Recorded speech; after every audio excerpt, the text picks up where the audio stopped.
Hello, the internet, and welcome to another episode of 80-Bit Podsmash. We're your hosts, Penguin and Termite, and this is where gaming goes to grab a beer. Boo, wait, tink. Tink. Oh, you can't get a tink. You get the tink. Yeah! Alright. That's a legit sound, not a sound effect for you curious listeners.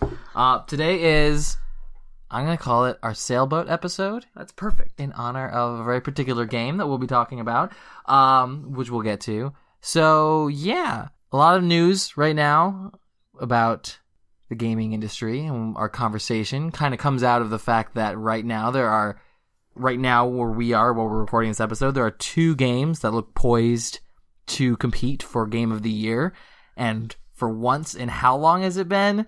They're both Nintendo games. Yeah, who knows how long it's been. So we're looking at Mario Odyssey, and we're looking at Breath of the Wild, and I haven't played enough Mario Odyssey to say what my choice would be, because I've started it. It's fun, but I'm kind of also trying to finish South Park. But, I mean, it's fun, and people are reviewing it so well. And I think it's fantastic. People on Reddit are just blowing up with stuff about it, so...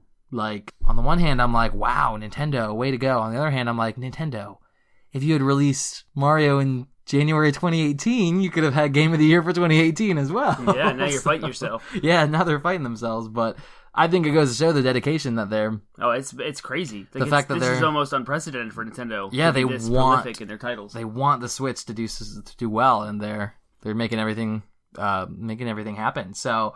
between that and the fact that by the time this episode is released, we'll have at least more information about the new DLC for Breath of the Wild. Yeah, hopefully it'll come out soon. Yeah, we'll at least have more information about it. So, with both those things in mind, Zelda's been on our mind a lot recently. So, we're gonna get it all out of our system tonight. Right we're gonna talk. We're titling this episode "Everything Zelda."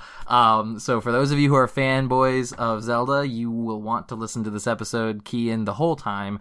For those of you who are not huge Zelda fans, listen anyways. Maybe you'll find something to appreciate about the franchise. Inspiration. Yeah. Maybe you'll finally find the courage to dip into. If you've never played a Zelda game, right now, hopefully. Today, if you have a Switch, just go get Breath of the Wild. Yeah, go get Breath of the Wild. If you don't have a Switch, go fire up your Game Boy and find Link to the Past or something. Yeah, so that's what we're going to be talking about. We're going to be talking about Zelda, but in the meantime, we'll get to all of that. In the meantime, how are you doing, Termite? I am tired. I've been sick for like 2 weeks straight. I'm coughing. I phlegm.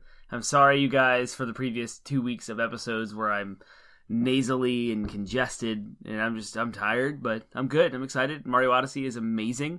If I had to explain it in 200 words or less, I would say it's the fully realized Mario 64, where it was limited then. It's not now in technology-wise, so I think the open exploration, the open world, the feel, the music, everything about the game is very much like Mario 64 was. Yeah. But they can do it better on the Switch now. So I'm extremely excited. Friday was an awesome game for the industry. We had Assassin's Creed Origins, Wolfenstein 2, and Mario Odyssey all hit at one time. Yeah, and then Stranger Things too at the same night. Like, what? Pop culture just blew up. Nerdganza right there. It's like Christmas time, except Christmas time's coming and Halloween now. Yeah. So. And we've talked in previous episodes about how amazing 2017 has already been, and then that just happened, and that's even more. Yeah, and apparently Thor 2, when we're recording this, I think Thor 2 is coming out this weekend. November 3rd. Yeah. And supposedly the previews are calling it one of the best reviewed Marvel movies. Wow. Above Spider-Man Homecoming, which also came out this year. It's it's kind of like the people who are making our entertainment are finally catching on to what we want. Yeah. So it's the year of dreams. Yeah, for real. Although, to be fair, I'm also getting kind of superhero fatigued.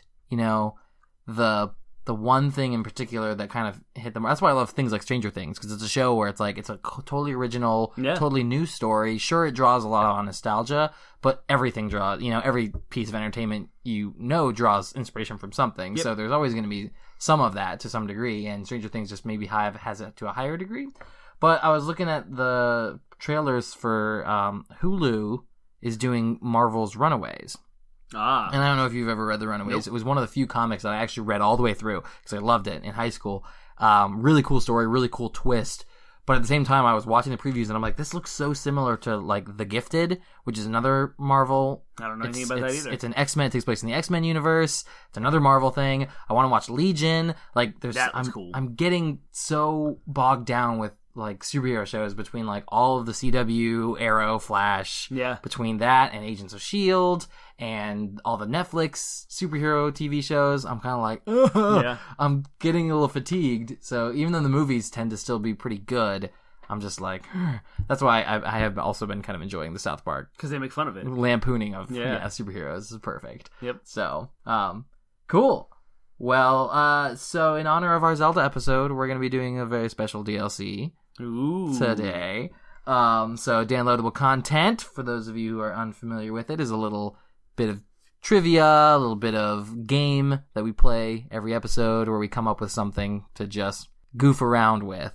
Yep. So our goofing for today is going to be all Zelda-based, and I asked Termite to prepare 5 trivia questions ahead of time in reference to Zelda, so anything Zelda trivia related, and I prepared 5 as well, and we're going to see if we can get them right, and hopefully we don't have any have the same question overlap. Yep, we might. because we definitely who's gonna have more correct answers. Oh yeah, for real. All right, or Termite. All right, so let's see how this goes. Hit me with it, Termite. All right, here's the first question. All right, we ready?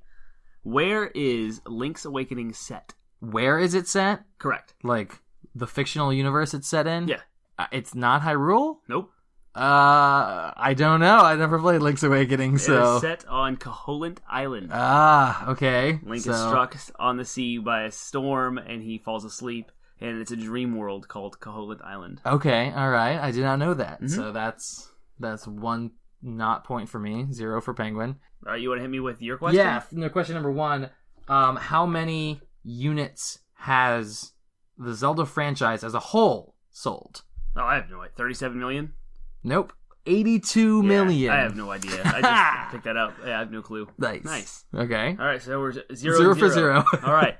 Who developed Oracle of Ages and Oracle of Seasons? Oh, man. It was not Nintendo. My first gut reaction is I want to say Konami. No. Okay. It is Capcom. Oh, that was not too far off. Yeah. I mean, specifically a subsidiary of them called Flagship. Okay. All right. No one knew that. All right. Let's see. My second question is, how much did the... Okay, let me see if I can... How to word this. I didn't actually know we were doing these as questions until just now, so I didn't word mine as questions. But a Zelda game broke the record on eBay for the highest selling of a specific console game. Which console was that, and which Zelda was that? The original Zelda for NES? Correct. All right, I got a point. You'll get bonus points if you can tell me how much it sold for. $60? $55,000. Oh, you're talking about a single sale? Yes, a single sale. I was thinking of accumulated sales. Oh, wow. Well, you were right in both cases. Okay. Yes. Okay. Right. So 1 point for Termite. Yeah. Next question. How long did it take to develop Majora's Mask? To develop Majora's Mask. Yep. Let's see. Because it came out after Ocarina of Time. Yeah, and it came out in early 2000s. 5 years before Ocarina of Time. The gap between Link to the Past and Ocarina of Time was 5 years. Okay. They very quickly turned around Majora's Mask, but what was that time frame? I'm going to say 2 years. No, incorrect. Okay. 1 year. That was my instinct. I should have gone with my gut. Ugh. Yeah, they reused all of the assets from Ocarina of Time, so all the character models are all the same. Okay. And they tweaked the expansion pack added more RAM, so they were able to make the graphics and stuff better. But all right. During the development phase, they were planning on titling Zelda a completely different title. What was that title? What was it originally supposed to be called? I know this, but I don't remember. It was the Hyrule Fantasy. Oh, I wouldn't have guessed that at all. That was supposed to be not in my head. Yep. Wow. Still 1-0. I like Zelda better. Like, when I first heard that, I was like, that's a title that makes more sense. This is a great segue to my next question. Okay. Where did the name Zelda come from? It's named after F. Scott Fitzgerald, the writer of The Great Gatsby's wife, Zelda Fitzgerald. Yay! Yay! Now 1-1. Yep, oh, now we're tied. All right, what you got? Lay it on me. All right. What does the name Link, what was it originally supposed to mean? Okay. I have no idea. Okay. So, it was... Originally, the game was supposed to be a kind of sci-fi universe, and the Triforce pieces were supposed to be parts of a chipset.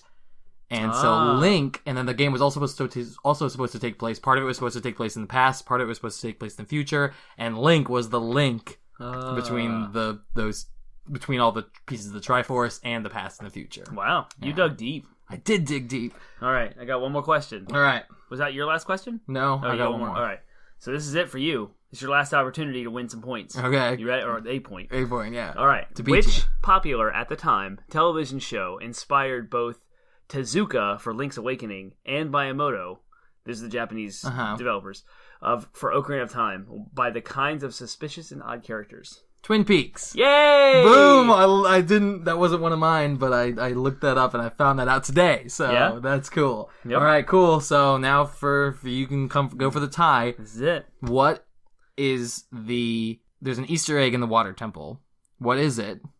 And what in Ocarina of Time, in the Water Temple of Ocarina of Time, there's an Easter egg. What is it, and what does it mean? I have no idea. Apparently, you can glitch out and dive somehow deeper into the Water Temple, and there you can find there's the shark in a cage. Oh. And it's a reference to the fact that Nintendo hates the Game Shark, or specifically hates hacking tools such as the Game Shark. So they have this caged shark. Yeah. If you glitch out and somehow cheat to dive beneath the Water Temple, they did it require a Game Shark to get to? I'm not quite sure if it did or not. That'd be really ironic. It would be really ironic if it did, but yeah. So that's the trivia. All right. Yay! Penguin knows more about Zelda than I do, apparently. Nice. At least we know very close to Zelda. Good job. We both lost so many, didn't know so many of them that I think we can both equally say we don't know a lot, but. I know a little bit more than you. That's good. I like it. All right, DLC over. So we're talking about everything Zelda. What does that mean? Yeah, break it down. Lay it on me. Yeah, I mean, this was one of the episodes that first came to mind when we started talking about our podcast because I love this franchise. I love talking about it. It's my favorite franchise of all video game franchises, and it has my favorite game of all time. Although, again, recently that's been shaken up by one of our other episodes and Breath of the Wild, but I was also thinking that like that Majora's Mask is also coming up as a contender as well, the more I've been researching it and talking about it, referring to our first episode. So I wanted to just get it all out. I wanted to talk about all the ideas that I have and hear your ideas and just kind of talk about our, rank our favorites and stuff like that. So that's what we're going to do. We're going to first start with we're going to talk about all of our favorites, all of our rankings. We're going to compare and contrast which games we think are the best, which characters we think are the best. We're going to go through as many of those things that we can think of, start with that. We're going to talk a little bit about how we think that this franchise has impacted not just the culture, the gaming culture, but the industry as a whole. What does Zelda offer to the world? And then finally, we're going to talk about some, in the spirit of our last episode, 2 episodes ago, whatever episode, the wishlist episode, yeah. In that spirit, I want to talk about what are our specific Zelda related wish lists. What Zelda games do we wish existed? Yeah. So yeah, we're gonna talk about all of that. Sweet. I have a question for you before we get started. Yeah. What was your first Zelda game that you played? Ocarina of Time. And that's what made you fall in love with the franchise? Yeah, I had a buddy. So let's see. I'm trying to remember the timeline because it was a long time ago. I was a kid. Elementary school for sure. It had to have been like 4th or 5th grade. So I had a really close friend in elementary school. His name was Kyle. So Kyle, if you ever listen to this, hi Kyle. Haven't talked to you in a while. Literally the last time I saw him was my 21st birthday. I was very drunk. And he gave me a seashell. I kept that seashell. I don't know if I still have it. I kept it for a long time though. So Kyle, if you're listening to this, thanks for introducing me to Zelda. I wish I could see you again. I'm sorry if the last time you saw me I was really drunk. Wow. All right. But Kyle, I had I think I just got an N64, and I had Pod Racer for it. I had Killer Instinct. Those are the 2 first games I had for it. And I had played Zelda at his house and watched him play Zelda at his house, and so I'm pretty sure he let me borrow it. So I played through that. So I remember there were a couple of distinct things I remember about my first playthrough. I do the one of which being I remember calling him and having like an hour-long conversation about the Water Temple. Yep. Because everyone knows the Water Temple. So that's the only thing I can really remember about my first playthrough because I've played through it so many times. I have other memories about other playthroughs. Yeah. Like my first time through the Big Oron quest and my first time speedrunning it, my first time binging it, like Yeah. I remember all of those things. I remember very clearly going through the game with my cousin. I don't know why, but she was like visiting, and we would always play video games together when she visited. So I remember playing the game with my cousin, but like my very first, like the most distinct memory I have of my first playthrough of Zelda Ocarina of Time was that water temple, calling up my friend on a landline. Like, this is back in the days before cell phones. So I remember sitting there on a landline, right, like outside my parents' bedroom, and I'm like, water temple, oh, it's so stupid, I don't know how to do it, I don't know, help me. Yeah, so that's it. That's my memories. That was your first Zelda experience. Mm-hmm. All right. Mine was Link's Awakening for Game Boy. Mm-hmm. I knew nothing about Zelda, but it had already come out. The Super Nintendo version, Link to the Past, had been out, but Ocarina of Time wasn't yet. So my brother and I, we got a Game Boy, and it came with Tetris, normally. But the person who also had a Game Boy, my mom's friend, got Zelda with theirs and didn't like it, and wanted our copy of Tetris.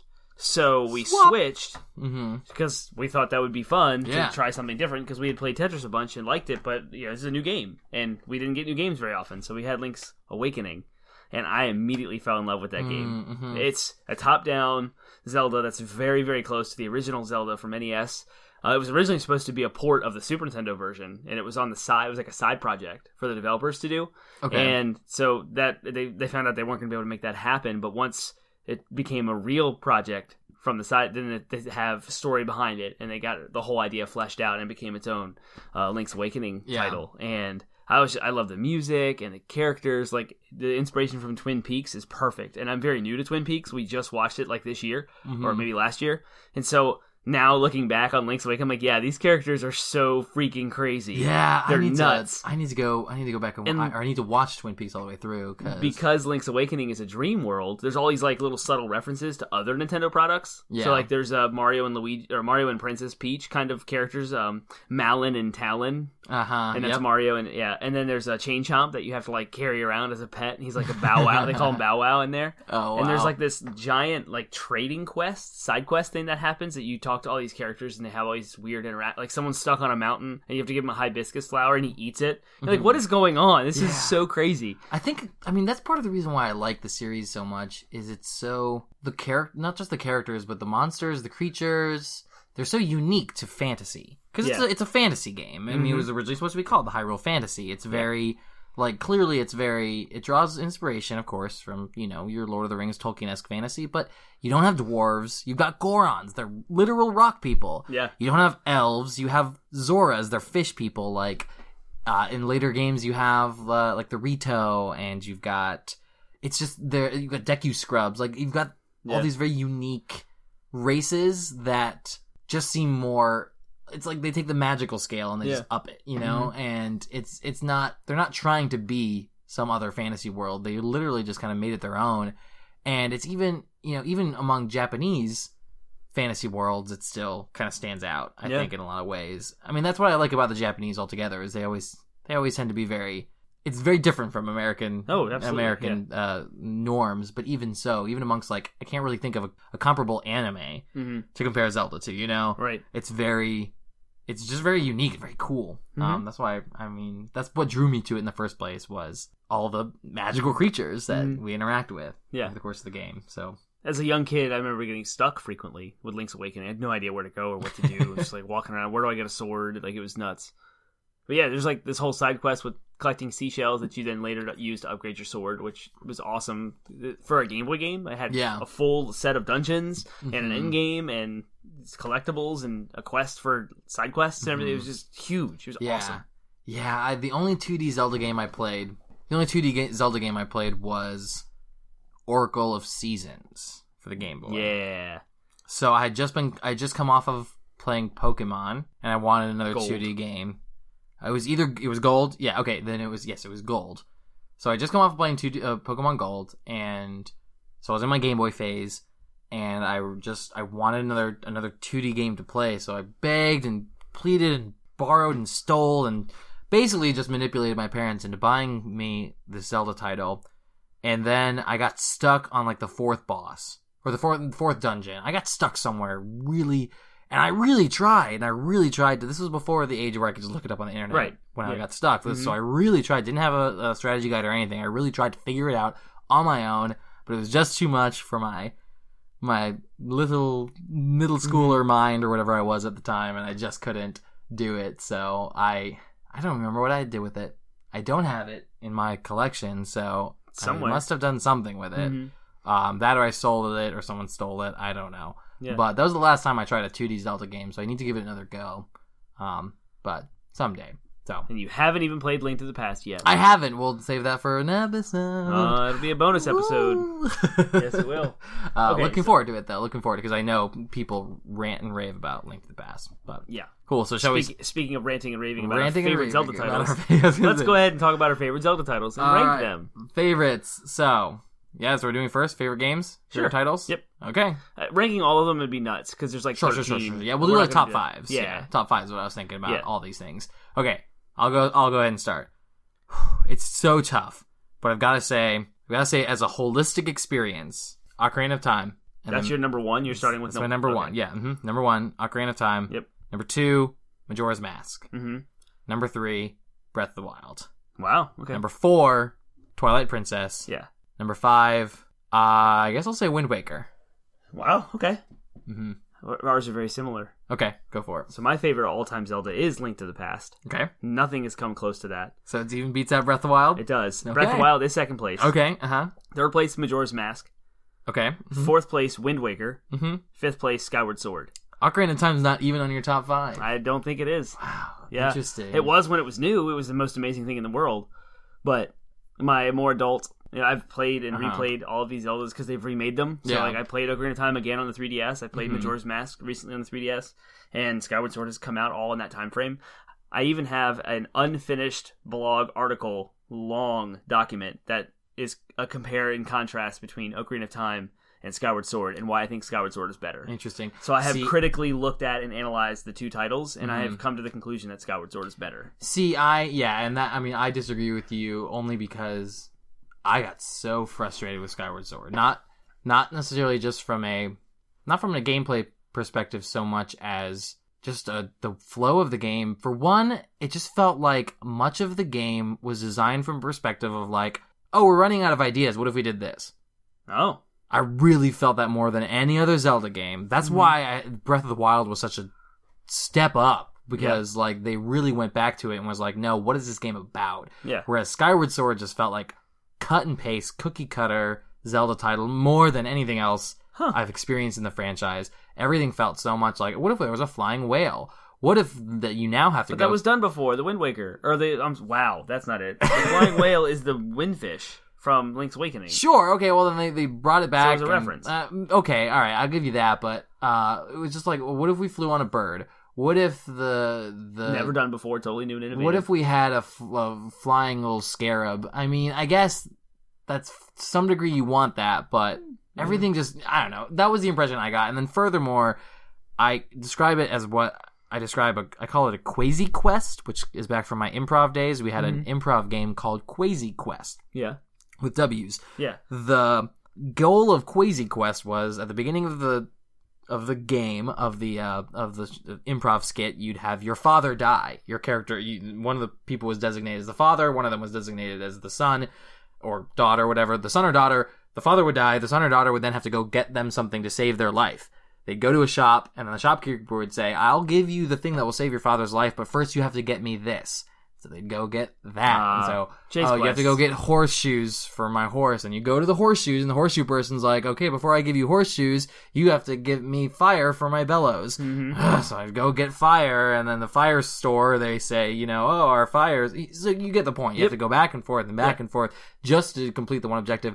That game, more than any other Zelda game, made me feel like I was on a Quasi Quest. I was like, oh my gosh, how many stupid sub-objectives do I have to complete before I can get to the thing I'm trying to get to, which is really frustrating. So many games, every game is going to do that to some degree, but when it's so blatantly obvious, it just frustrates me so much. Because from a character, we talked about this in storytelling, we talked about this in our art episode, from a motivating perspective of me, if I'm imbuing myself on the character, I'm going to get frustrated in the same way that I imagine the character would be frustrated if, like, oh, I want to save Zelda, but you're putting a lot of obstacles in my way. It's one thing, like in Ocarina of Time, where they say, you need to collect these 5 coins from these 5 temples or whatever. Mm-hmm. You need to the unlock medallions. all the sages. Yeah. Mm-hmm. You need to collect these 3 spiritual stones. Like, Yeah. if I know ahead of time the steps, kind of like an outline, I'm cool with it. But when they, like, throw a curveball your way and then say, like, oh, but before you can collect this 1 medallion, you've got to go get the 2 eyes of these statues and point them at the sky cloud. I'm like,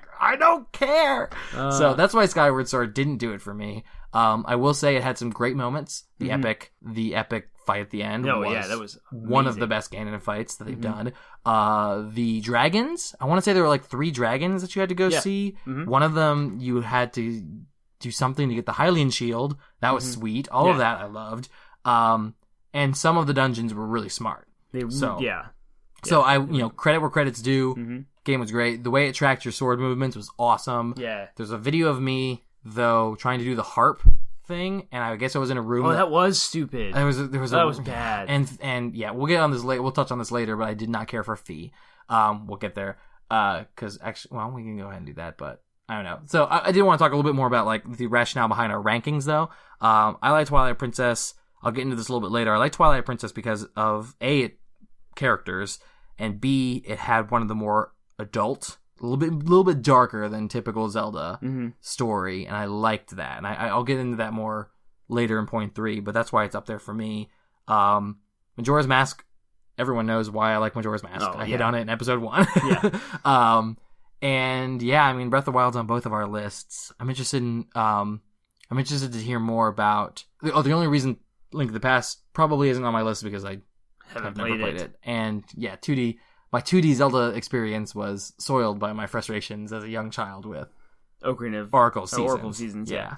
So, but I'm interested to hear more about the rationale behind some of your other titles. So I like Link to the Past as my favorite. Mm-hmm. It was early in my Zelda career, so there is nostalgic, but there's nostalgia playing into it. I've revisited the game, and the introduction just sets the tone. It's very dark, and it's just, whoa. Okay, this is serious. Yeah. Zelda's captured. There's a wizard coming in. He's trying to take over and take over the whole world and allow Ganon to sink the whole world into the dark world. That's right. He was he the featured bad guy in Link to the Past, Ganon? Mm-hmm. Okay, yeah. All right. He was still in it. Okay, all right. And so like you have to go get 3 medallions to grant yourself access to the wizard. So I guess all of this is like story and the progression and how you walk through the game. And then after you think you're done because you've beat this wizard, you have 7 more dungeons to do after that in the Dark World. Mm-hmm. And navigating the space between the Dark World and Light World and how you transition, where you can transition on the map between the 2 worlds is limited. And you do get like a mirror item later that allows you to transition between the 2. Mm-hmm. But it was really smart, really well done. Level design was crazy. The dungeons were really deep and hard to figure out for a Zelda title, completely new. Mm-hmm. And the whole theme and feel of the game, the music, and the overarching story behind the whole deal is really cool. Because you actually get, spoiler alert, at the end, you rescue Zelda. Mm-hmm. And you get the Triforce. Link has the Triforce. And he's actually told you can make any wish you want. And it will reflect your heart.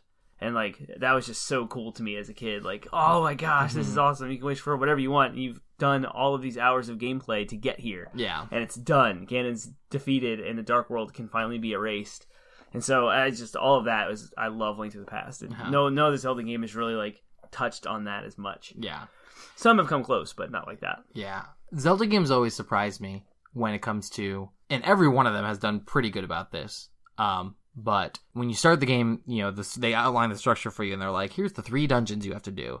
And every single time I'm like, there's only 3, there's gotta be more. There's gotta be more. And there always is. Not all the time. There always is. Breath of the Wild and Majora's Mask only have 4. They're right, yeah, yes. And the entire time in Majora's Mask, I was like, alright, is there gonna be like an upside down here or something like that, you know? In Majora's Mask, I really wanted there to be more in Majora's Mask. Mm-hmm. But many of them do pretty well of surprising me with some cool dungeons. Because that's what the game's about, the dungeon crawls. In fact, we'll probably get more into it with Breath of the Wild, but I want more dungeons in Breath of the Wild. Yeah, me too. Yeah, because those were, the shrines were cool. Don't get me wrong, the shrines were awesome. The exploring, the overworld was great. But if I could just wish for some more things, it would be a little bit more dungeon crawls. Because really those are what the game's about. And those dungeons in particular. Bending of all the stuff, it was really cool. It was. All right, we're 30 minutes into this already. Let's hit some more favorites. Let's go ahead and do favorite characters. Hit me with your favorite characters. I like Groose from Skyward Sword. Okay. And I can explain that in a minute.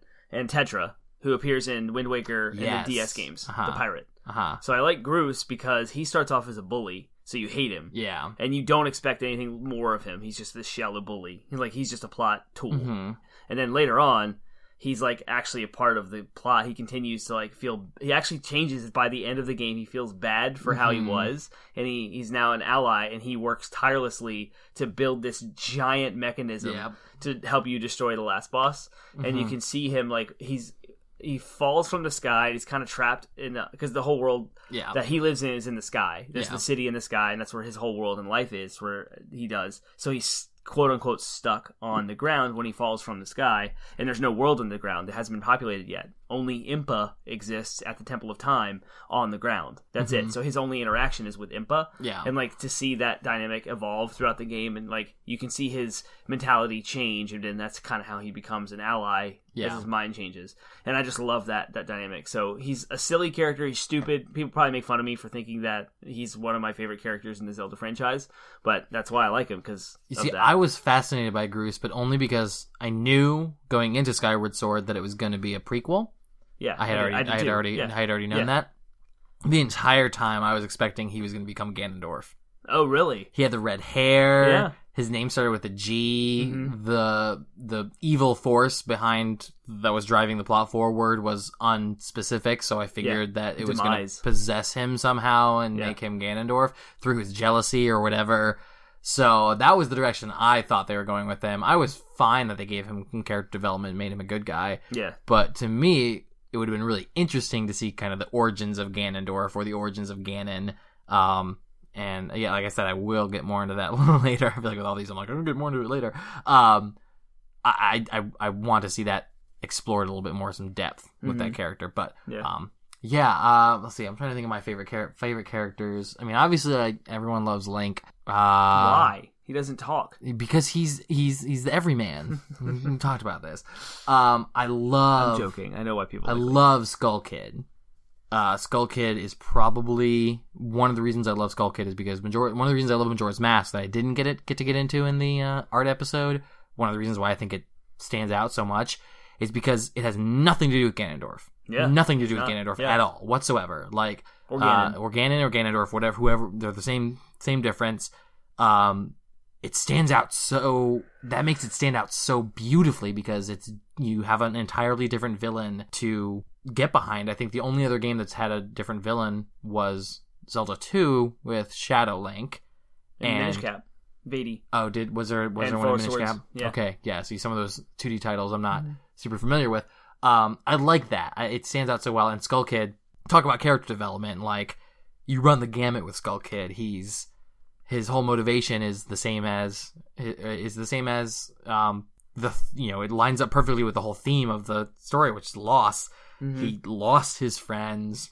He found 2 other friends, and then they lost him to Majora's Mask, which is this evil force. It's all very, very great character work on that character, because when you first introduce him, you think he's just a trickster. Yeah, a troll. A trickster, a troll, but there's something off about him, and the mask is unnerving, and all of it comes together to form this like tragically horrifying, tale, almost cautionary tale of this is how you don't deal with loss, So I love Skull Kid. I love Midna, but we'll get in that with sidekicks too. I think that Midna is the best sidekick. I'll go ahead and explain my reasons there. She's just, of all the sidekicks, she has the most, again, character. She has the most. She has personality. She has her own motivations. She's written to be a character, contrasted to someone like Fi, who's just a robot, who's just a computer in a sword. Yeah. And contrasted to Navi, who, even though Navi has her own personality, she just, like, the writers make choices with her that don't make sense. Like, why did she leave at the end? I mean, I get why, but at the same time, I'm also like, but they don't explain that. They don't, and it's cool because Majora's Mask ends up motivating that, like, that ends up being motivated by that, I should say, and that brings into the whole theme of loss, but Navi was just never really fleshed out. I would say my second favorite sidekick is Tattle. Yeah. Because in contrast to Navi, Tattle has as much, if not more, personality than Navi does, but she also has like she has reasons for doing what she does, Yeah. and she has reasons for feeling the way she does, and so I love. So my if I had to rank my top 2 sidekicks, it would be Midna and then Tattle. All right, I like Fee a lot. No one likes Fee. I love Fee. I think she's awesome. She's a robot, and she's the Master Sword, like in a personification of the Master Sword that's following along with you and giving you advice as you go and like talking with you. And she has a little bit of feeling as well as the story progresses. Sure, yeah. And I just think that she was a great sidekick. Well, again, to go along with my other criticism of Skyward Sword, it was just, why was she a ballet? Like, why, from a design perspective, why was she a ballet dancer? Like, why does the Master Sword have to be a ballet dancer? And you know what I mean? Yeah. Like, it just seems like, well, maybe we should make her a ballet dancer. Right. It was just like, why? You know, but like she doesn't say she's a ballet dancer. No, but she dances every time she does stuff. You know what I mean? And her, like, if you look at her design, it's very heavily inspired by. I would be surprised if it wasn't inspired by dance. Well, the Master Sword is the sword of the goddess, and the goddess in the game is respected, and there's ceremony around it. So it lines up that the sword that's named after her would have ceremony built ceremonial, into the I can see movements that. Built into the character. I can see that. I just don't. That's not my only defense. That's all I got. Right. It's just not. That's not clear. It doesn't have to necessarily be clear, but it's not even. It's that weird. It's that weird line. It straddles that line between like subtle and just kind of made up. You know what I mean? Yeah. Or derivative is probably the word that artists or critics would use. So I don't know. That's. I don't care for Fee, but we can disagree on that point. Yep. Yeah, I'm trying to think of other characters I like. I mean, I like all the. I love the champions in Breath of the Wild. Oh yeah, they're pretty awesome. Like. Wow, they never even came to my mind when I was thinking of favorite sidekicks or favorite the champions and even characters. I describe them as the sub champions, like the other talking characters in Breath of the Wild, the 100-year-old ones, the new ones. No, the new ones. Oh, yeah, so yeah, like the prince and the mini Urbosa, whatever her name is, Lady Riju. Like they're all very like good characters. They all feel very different from one another, even though one of them is basically Falco. Right. He looks like Falco, and he served the same exact role as Falco, which is to be your like pissy rival. Yeah. So I'm better than everyone. Yeah, I'm the best. I'm Falco. I really hope that in a future Smash Bros. Game they give Falco that costume. Yeah, like they give him that as a costume option. That would be great. But I love all the champions. I thought they were all very distinct. Really fit well with the whole theme of like I said earlier, with the whole idea that all these different races are unique and cool and have their own cultures that match well with their what they are. Yeah. The Gerudo are, like they really thought through it. We're like, how would a race of all women operate in the desert? In the desert, yeah. And then the Zora, everything from their architecture to their clothing, it's all very well lines up, meshes well together. Feels like a real place. Yeah. That you can go to. So I like those characters. All right, what are your favorite items? What Zelda's a game driven a lot by the equipment that you can get. So I'm trash for upgradable things. I love it. Okay. So I'm all about it. Again, Skyward Sword. You can upgrade almost everything, but that's an aside. None of those are my favorite items. Okay. So it started with and I also am fascinated by how things in the game are blocked from you unless you get the upgraded item. So Metroid does this really well too, with this door is unavailable until you get a missile. So rocks that are in the way you can lift. One of my favorite items is the power glove. Yeah. In Link to the Past. Yes. And there's a bracelet in Link's Awakening that does the same thing, that allows you to lift, but you can upgrade them to lift the heavier stuff. So it's like, oh, I can lift this, and you feel powerful, but you're not quite there yet. Yeah. And then the end game, you're like, oh, I didn't even know this was the thing, and you get excited about it. So I love that. I loved all the upgradable swords. So in Link to the Past, you can upgrade your sword, I think 4 times. And you get your Master Sword. Well, you start off with a basic sword, you get a Master Sword, and then you can temper the Master Sword twice to become orange, and it's more powerful. And then in Majora's Mask, you can also upgrade the sword to the Great Fairy Sword. Yes. So that was a lot of fun. Yeah. Oh, was the Great Fairy Sword a separate one? The Great Fairy Sword was separate. The Big Goron Sword. The sword you could upgrade though, you upgraded to you had the Fairy Sword, and then it was the Razor Sword. That's it. And that only had 100. It did the same amount of damage as its final form, but you only had 100 charges before it broke again. Right. And then you got the Gilded Sword, which was like it had the strength of the razor sword, but it never broke. Yeah, so that was cool. fun. So I love all like the upgradable stuff. Last The- is the hook shot upgraded to the long shot. Upgraded time. This is weird. Another piece of side trivia I found out today. Yeah. The 2 blacksmiths who make the gilded sword in Majora's Mask. Yeah. In Wind Waker, Ganon's sword has writing on it in Hylian. If you translate the Hylian, it indicates that it was forged by those 2 guys. Oh, that's awesome! Way to connect the 2. Whoa, it's really weird. That's awesome. I love also that the fan base was able to eventually translate Hylian. Are Majora's Mask and Wind Waker in 2 different timelines? Yes. That's crazy. Yeah. Huh. But that indicates that Ganon somehow transcends the timelines in a way. Yeah, I guess that would make Possibly, sense. maybe. Nature, I don't know. Yeah, I don't know. For whatever reason, it's indicated that they made them. But those 2 characters didn't exist in... They were Termina. That's true. They didn't have counterparts in Hyrule that we knew, so it's possible that they had counterparts in the other timelines that might have been bad. So, who knows? Anyways, let's see. I can say what I don't like. I don't like the hookshot.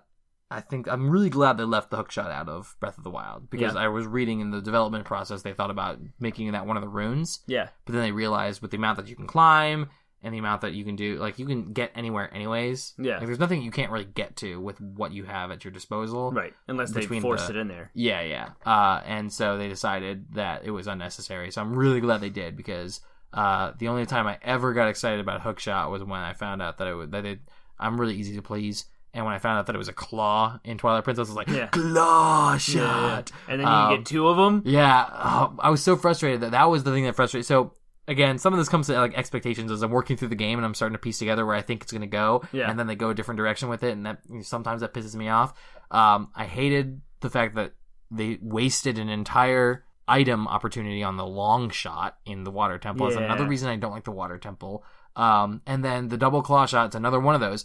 The entire time, because you were in Twilight Princess, you got the Zora armor, and I thought that was such a cool idea. Because even though it was basically the Zora tunic except tricked out, right? I still thought that was a great idea. Like, make it into armor, make it different. Yeah. And then there was a whole empty armor slot, and so the entire time I'm thinking, like, they're going to do another armor slot. They're going to do another armor slot. And I was thinking it was going to be in that Sky Temple. And specifically, I thought they were going to finally give me wings. I was like, give me a winged angel suit, like a fierce deity kind of Link suit. And so the entire time I'm thinking that's what's going to be there. And then when I finally got the item and that it was another freaking claw shot, I was like, rage at the dying of the light. I was so mad. Just because, again, I have my expectations of where I wanted it to go. That's a perfect picture of the awesomeness that is Zelda. Like, you just captured every Zelda game has the dungeons with the treasure chests in them. Yeah. And the anticipation of, like, what is this going to be? Because every time you get a new item, it unlocks areas of the game you didn't have before. And I'll say the one that did blow my mind, especially from Twilight, and was one of the reasons I like Twilight Princess was I thought the spinner was the coolest thing in the world. Oh, I hated that thing. Really? I was like, yes. I did not like it at all. I thought it was cool. I thought it worked well with the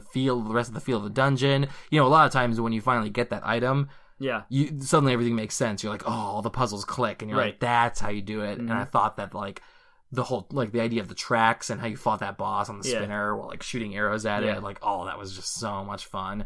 I thought it ultimately resulted in a very epic experience. That whole sand mirror dungeon is one of my favorites in Twilight Princess. So cool. Let's talk about favorite... Okay, which ones had your favorite stories? So, different from favorite games, which games had your favorite overall stories? Okay, Link's Awakening was the first. I mean, that's my favorite one. So, the story of Link being shipwrecked, so to speak. He was sailing the ocean, a storm came in and zapped him, and then he fell asleep or passed out. In the game, when you first start, you don't know that it's a dream world. You think he wakes up on the beach, but then when you beat the game, spoiler alert, you realize he never really left the ship. And he was just sleeping the whole time. Yeah. So it's like this dream world where you're stuck in a dream, and the premise is to collect the instruments from all of the dungeons to create a ballad of the windfish to wake up the windfish, and therefore you would wake up from your dream and the correlation, which you don't know. So you think you're saving the world from an evil force by waking the windfish, but what you're doing is actually destroying everyone and waking up because then they're just a vapor in Link's head, and so as you beat the game and you see the waves, everything kind of disappear. You're like, wait, what happened? You're almost like, no, I did all this work to save everyone and they're all going away. And so you don't really realize that's the twist at the end. And I just think everything about the setting and the music and everything else. But the story was really, really cool with that whole twist to Zelda. Totally unique, just like Majora's Mask is too. Yep. Which is my second favorite story is Majora's Mask for the reasons that Dan has talked about for endless hours on our podcast. Yep. And then my third favorite story is Twilight Princess. And they do the light dark world, Midna being of the shadow world. And then Link being trapped as a wolf in the Shadow World. Yes. And then, so like Ganon's kind of like roping off areas, sticking them in the Shadow World, and then you can... Yeah, I'm a sucker for werewolves. Anyways, that's my monster of choice between vampires and werewolves. I'll be a werewolf man any day. And so from the get go, when I found out that it was werewolf Link, I was like, okay, I'm told. Some of the wolf parts were frustrating, but eventually when you get the ability to transform back and forth from a wolf at will, I was like, yes, that's it. I loved the twist that Twilight Princess was a reference not to Zelda, but to Midna. Spoilers, sorry. Midna at the end ends up becoming super hot. Hot Midna is, in fact, I specifically, was it DLC? It was DLC for Hyrule Warriors. There was a DLC where you could get Hot Midna, and I was like, Hot Midna! And I saved up a ton of rupees and I just dumped them on leveling her up just so I could use her effectively. So yeah, love the character work. It's got one of my favorite lines from anything, like just written lines. More than anything Shakespeare? It's like, to me, it's on the level, almost like Shakespearean in its delivery and everything. It's right there at the end when you beat Ganondorf and he's like sticking out, he's got swords sticking out of his chest, and he says the exact line, he says, "The history of light and shadow will be written in blood." And it was like, it was dark, it was Macbethian, it was almost like, it was fair as foul, like, awesome. It was just, like, for a Zelda game, that's like some heavy stuff, and it just completely, like, it made all of the games just fit in. It's like, yes, it, like, that's what sums up this franchise, is like, light and shadow, everything's light and shadow. Is it cliche? Yes. Is it derivative? Probably. But when you... like, encapsulate it with a line like that, that's just like, it just made it so profound because it's so dualistic. Like, it's this idea of dualism, but wrapped up in, like, written in blood. Like, that imagery is just like, it just hit me in a spot. I was like, Ganondorf, you badass. It was good. One of the reasons why Twilight Princess is part of my favorite stories. It's awesome. Yeah, so, cool. One more favorites. What's your favorite spin-off content? I like Triforce Heroes. It was a 3-player online 3DS game. Okay. And it didn't really fit into the stories of the main titles, but it was still a full-blown Zelda game. Yeah. And it was just really unique in how you solve dungeons and solve puzzles and how they approached all the items and stuff. It didn't have any legs. It didn't last long. Sure. It was really flash in the pan. Like, I never even finished it because it relied completely of online. You could play it by yourself, but you had like these little scarecrow voodoo dolls that you had to control. Oh, yeah. And that just wasn't fun. Like, playing online was crazy. You couldn't have voice chat. You can only communicate with the 6 emotion reactions on the touchscreen. So, like, if you needed somebody to come here, you have a way of, like, just vocalizing, and you think that it's translated as come here, but they might think it's something else. So, like, they go do something and you get frustrated. So I think it's really unique. All of that's just really cool. I love Triforce Heroes. Yeah, I would say Hyrule Warriors is mine. Oh yeah, my favorite. Yeah, I devoted out. I bought a Wii U for that game. Yeah. Like, I'll say it. I'll admit to it. Like, granted, there were other games I liked on the Wii U. I loved Smash, but I bought a Wii U for Hyrule Warriors. As soon as I saw it was coming out, I was like, finally something different. Like, I love Zelda games, don't get me wrong, but they could stand sometimes to use an infusion of action. Yeah. And seeing, that's why one of the reasons I love playing Link and Smash Bros. Because it's so much more like frenetic and action based. And Hyrule Warriors really scratched that itch for me. I really want them to do Hyrule Warriors 2 or port it over to the Switch. Switch. And all those 3DS characters that they just did a deluxe version. Because I had that game for the 3DS. Yeah. And I played maybe 100 hours, like a lot of Hyrule Warriors on 3DS. I mean, it's great because you finally get to play as some of these, it's fun playing as Link, but I enjoyed playing as some of the other characters more. We don't ever get to get behind the wheel of Zelda except on a few occasions. We don't get to get behind, we never got to get behind the wheel of Darunia or Princess Ruto. Right. Like, it was so much fun to really get to drive some of those characters. Midna, of course, was featured in 2 forms in it. Yeah, a lot of being able to drive some of those characters. Yeah, you can play as Fee. I avoided playing Fee as much as I could. I loved playing even Ganondorf. Like a Ganondorf-driven game was. Now great, you're making me want to go back and play that again. It back in. If my Wii U wasn't broken, I would. But, all right, sweet. Let's spend some time talking about what we think, why we think Zelda has had an impact. Like, how has it affected? Why is it so groundbreaking? Why is it a game that people should devote time to? There was an article written, theescapistmagazine.com wrote an article, I don't remember when, it was a while ago, of how Legend of Zelda changed gaming. I did some research because I was like, I needed something to start talking to stimulate my thoughts. Yeah. And the original Zelda was the first Zelda to offer in-game saves without a password system. Oh. It had the battery attached to the circuit board that kept the ROM, read-only memory, which normally gets wiped with electricity. Yeah. When you power it down, it's gone, which is what everything else was using. They added the battery to it to keep power to the ROM so that they could persist save data. Nice. First time it's ever been done. And also, this is not in the Escapist magazine article, but the first Legend of Zelda was made to be like the big giant RPG experiences that were on the PC at the time. The click text based ones that were real primitive RPGs that they weren't available on the NES because the NES was such a smaller capabilities than a PC was at the time. And so Zelda was like a way of marrying that together. And so like that was the first time the industry has seen a full-blown RPG on a home console. And so like those changed everything after that because everyone started modeling, I can do this. Final Fantasy comes out. I can do this.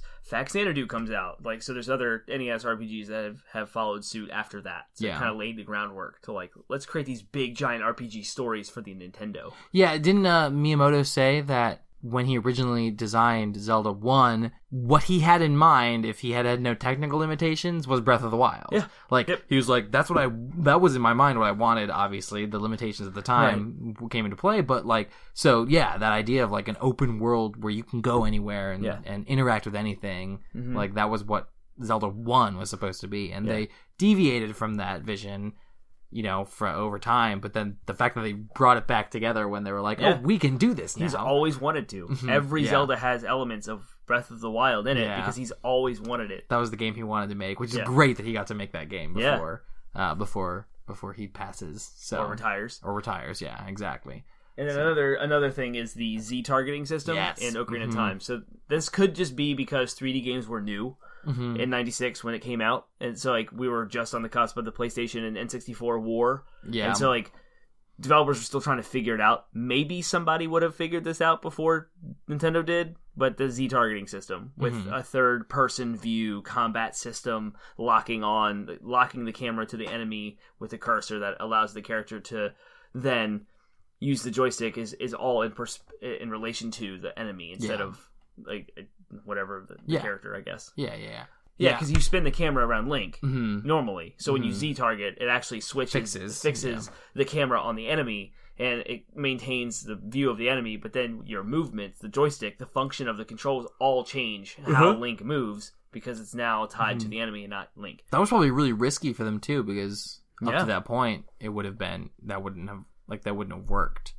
in any other title. Yeah. Or that might not have worked. Like that might not have worked, and they were taking an incredible leap of faith that the player base would be able to adjust to that on the fly. Yep. Because I imagine that it would have been, I think there was this one interview I read, and it was actually an application to the first Zelda title, but there was something I read when I was doing my research today that they actually thought that for American audiences the game was going to be too complicated and slow paced. Yeah. So I imagine that maybe, like, I wonder if that question of faith ever came up in the development meetings where they were like, is that going to be too jarring for the players to be able to switch to that? Because you're right, it completely changes the way that Link moves and attacks when you're Z-targeting. So I thought it was extremely intuitive and just natural, and it for sure completely worked. They nailed it. Yeah, I would say maybe the first couple times you do it, it's weird, but like once you get it, it becomes second nature. Yeah, it becomes completely second nature.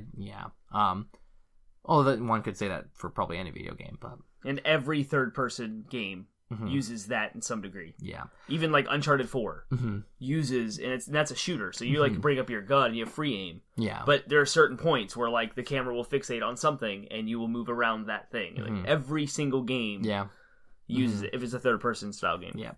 I think about the impact it's had just on culture, and I would say that it's probably, I think that A-Ray hit the nail on the head when we talked about it in episode 8.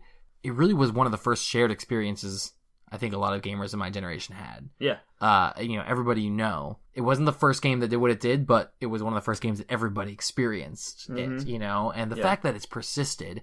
I know a lot of people who haven't picked up a Zelda game in years, but then they picked up Breath of the Wild, It's just, it's a franchise that just won't die. And that's a good thing, awesome. in a good way. It's not like, oh my gosh, another Zelda title. There have been a couple that have been like that. But at the end of the day, like, I think that they continue to innovate, and they've been innovating from the get-go with the franchise. Yep. And it's as iconic as Mario. It's as iconic as Half-Life, if not more so in a lot of ways. Yeah. And, who knew playing around with little elf people, would be so, for whatever reason, it has its impact on the culture. So, sweet. I really want to move on to this last topic. So if we can, let's get to this last piece of the topic, is I want to talk about our wish list and what we want. So what do you want to see? Where do you want to see the franchise go? What do you want?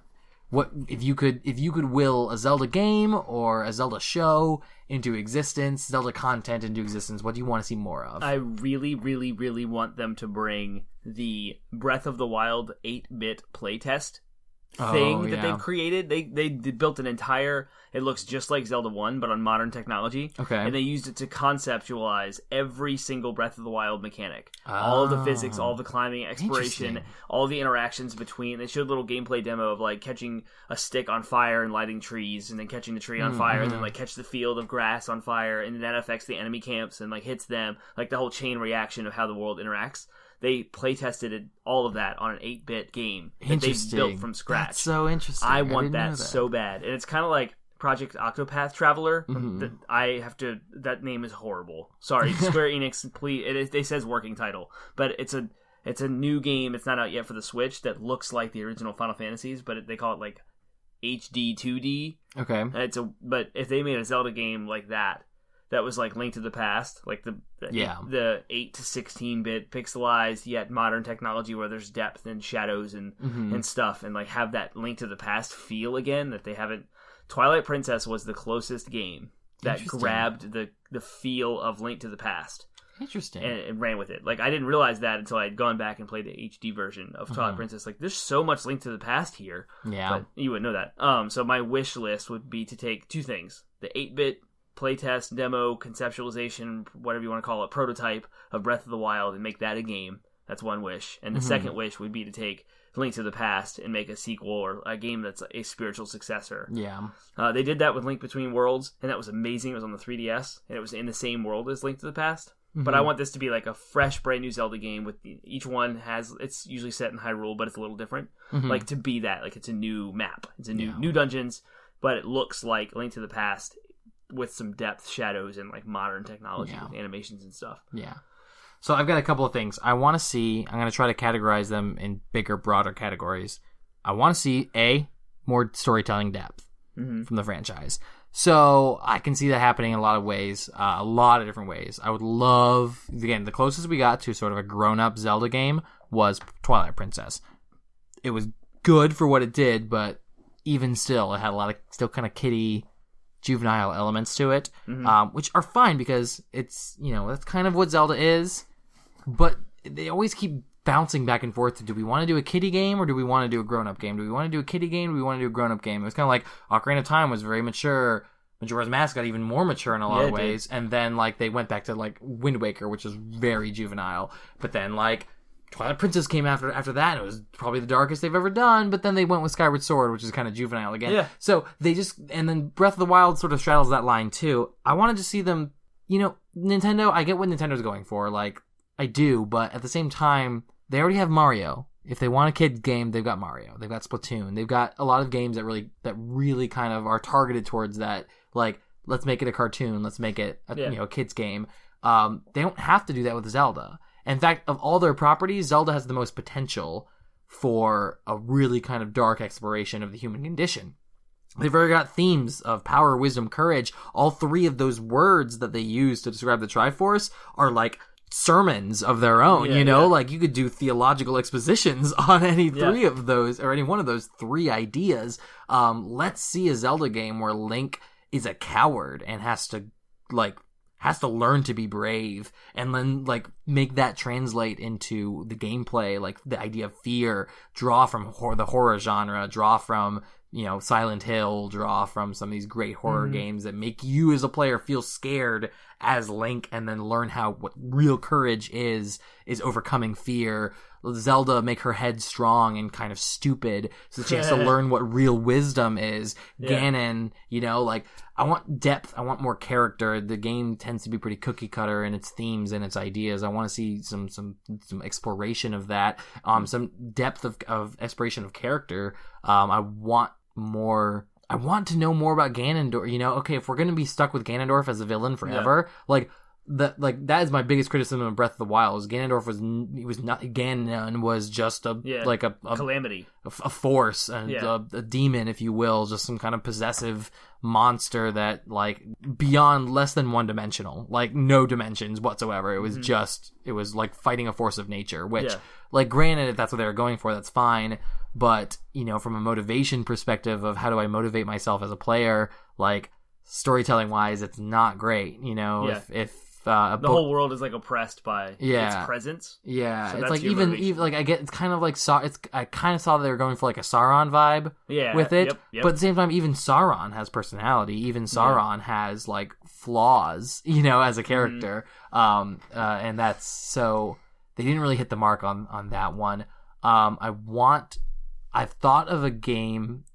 This will go to my next point. I want to see more spin-off titles. I want to see them explore some more of these characters. At one point in time, I had in mind a game where it was more of a Darksiders feel to it, and I had conceptualized this game where it's half the game you play as Shadow Link and half the game you play as regular Link, but with the regular Link was building up towards Fierce Deity Link. And then maybe at the end they fought. I don't know. I didn't really have a full fleshed out idea of it. But the idea of being able to get behind the wheel of Shadow Link, being able to explore this idea of this dark version of the character you I thought would be really cool. That'd be awesome.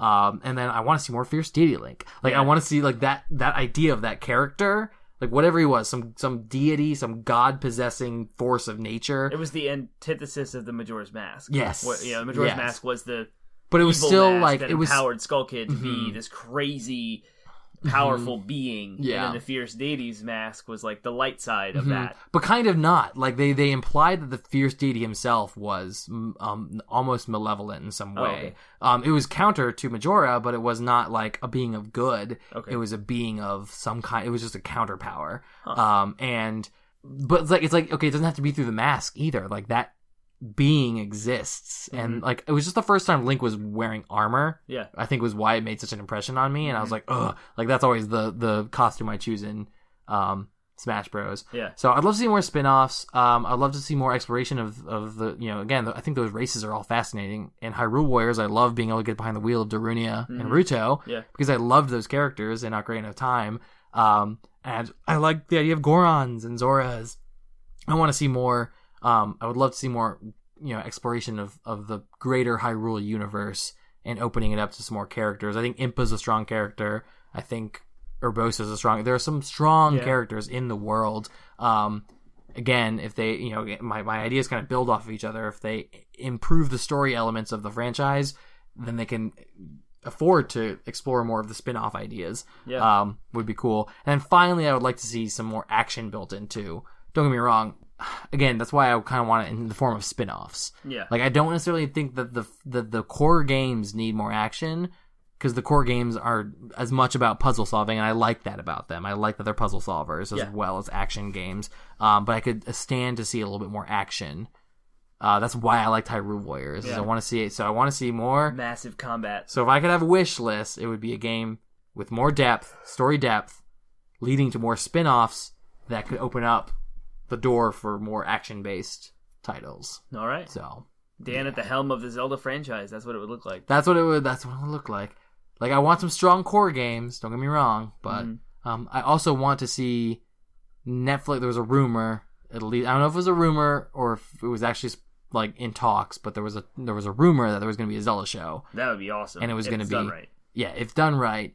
Supposedly it was supposed to be on like it was supposed to be Netflix's Game of Thrones. Wow. So it was supposed to be like high budget fantasy. Now granted, I doubt it was going to be live acted, high budget fantasy. It wasn't necessarily going to be like, you know, as adult themes as Game of Thrones is. I was like, how do I word that in a way that's not offensive? But it would still be that the idea of high budget fantasy. It's like they would be pouring money into that'd be awesome. That game. So supposedly there were talks about it. Was a rumor. It was a couple years ago. It was around the time AC and I were married.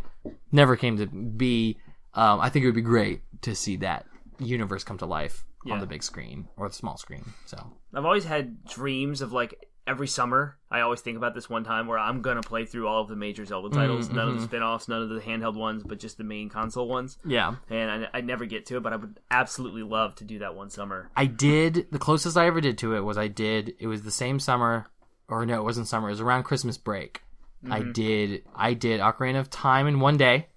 My record was 10 hours. Wow. So that was my, I say speed run, but I just mean doing it in one sitting. Yeah. So I did that, and then I immediately jumped into Majora's Mask. Ooh. And my intention was to do that, and then do Wind Waker, and then do Twilight Princess and Skyward Sword, because I had just gotten Skyward Sword, just beaten it. I was like, I'll play through them again, and then that'll be my second playthrough. Mm-hmm. The closest I got halfway through Wind Waker. So I did beat Majora's Mask, get through Majora's Mask. I did half of Wind Waker, and then I decided to pick up Twilight Princess. I guess you got to the sailing Triforce collecting piece quest crap. Yeah, it was bad. That was the worst. I mean, all of the sailing portion of Wind Waker was both its strength and its weakness. Yeah. Like, on the one hand, it was like, wow, this is really interesting. But then after you do it for about 5 hours, then you're like, nope, I'm done. Tedious. Yep. Especially when you have to do something where you have to go from one end of the map to the other. It's just not a fun time. I did love the final fight in Wind Waker. Oh, that was epic. It was another epic one. It was when they started to really, really do well with that boss battle. So cool. That is the end of our discussion. That's for it. Tonight. Oh my gosh. We did ramble on. I was like, a little bit. I told you, I was like, I think this could be a 30-minute episode if we really condensed it. No. We're looking over an hour already. We got about 40 minutes into still talking about favorites, and I was like, sorry guys, it's going to be a long one. Yep. We could talk for days about Zelda. We really could. Tell us what your guys' impressions are. Do you love Zelda? Do you hate Zelda? What are your favorites? What do you love about your favorites? I'm more interested to hear why you like something as opposed to just what you like. Tell us if there's any interesting things you know about the franchise, if there's anything you want clarification on. Yeah. If you have been inspired to play a Zelda game, let us know. Tell us you're playing a new Zelda. Tell us you're completely new and you want to know more about certain stuff. We'll help you out. Or if you've just like, oh, I've played Zelda a million times, but I just hearing them talk about Zelda made me want to play it again. Tell us. We want to know. That'd be awesome. Stream it and say, Penguin and Termite, I'm streaming. Like, we want to watch you. We want to play Zelda with you. So, yeah. Please like and subscribe us. Mm-hmm. We're on Google Play and Apple iTunes, so please go there. 10 episodes in. Yeah, this is it. Boom, guys. We've already proven ourselves, so you know that we're for real. Yep. We got the 10-episode hump. Yes, and please leave a review for us. Yes. Reviews matter as well. We're a baby podcast. We're trying to grow. We want to extend our foothold into the world of the internet and reach more folks, and that helps us. Reviews and subscriptions help us do that. And it's all of no cost to you. So please support us. Yep. And give us a shout out. We're on Twitter. We're on Facebook. Reddit. We want to engage with you. We want to have an ongoing conversation. Let me know. The biggest piece of feedback I want to know right now is the boat thing working? If the boat thing's not working, I'll stop the boat thing. If the boat thing is working, keep the boat thing. So maybe we'll come up with a hashtag like no more boats. Hashtag no more boats. or hashtag bring back the boats. Hashtag Podsmash sink the boat. Smasher sink the boats. So that's what I want to know. So it's a very easy thing to say. Is just text me, or if you don't have my phone number, then you can Gmail us, or post on Facebook, post on Twitter. Tell me if the boat thing's working. Yep. 10 episodes in. 10 episodes in. Already getting sick of them. Oh, you're just getting sick of them now. What? Cool. Well, thank you, Internet, and have fun playing Zelda. This has been a Termite